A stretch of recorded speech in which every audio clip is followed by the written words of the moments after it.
Okay, so this is for video journal number 3 and my approach to rhetorical criticism. I would say that I definitely do bring my own beliefs and moral values when analyzing a certain text or um, approaching any situation rhetorically. I believe that bringing those beliefs from bringing your own beliefs into it allows you to analyze whether something is good or harmful.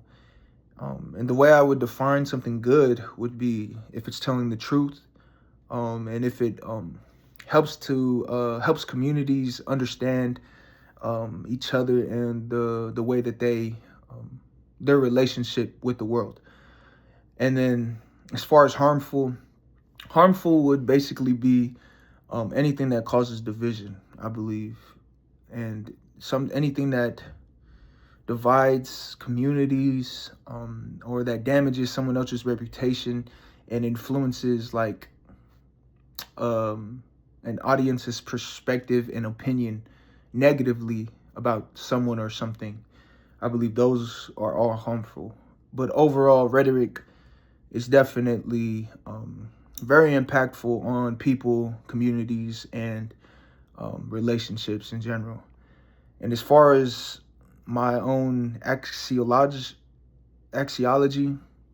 I would believe that that comes from my religion, for one, which would be as a Christian, just understanding that we all were made in the image of God helps me to kind of build my own view on certain people in the right approach and not ultimately making assumptions about other people and other things around me and situations that happen.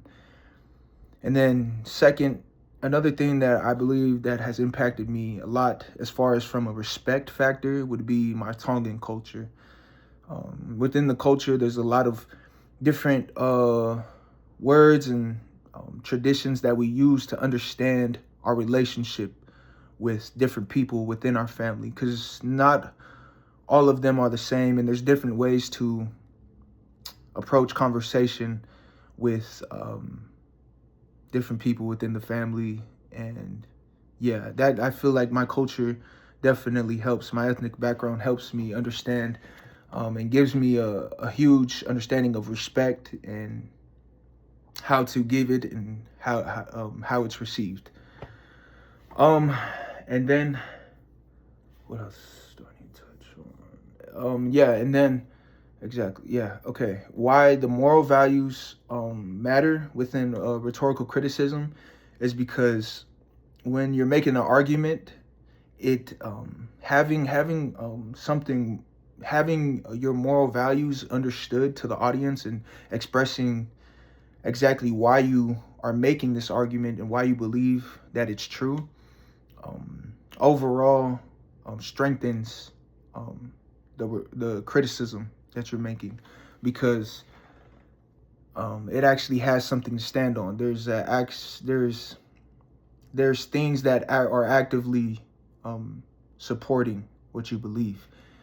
Um, and yeah, and also what Brad East was saying about Americans confusing Americans confusing American culture with Christianity.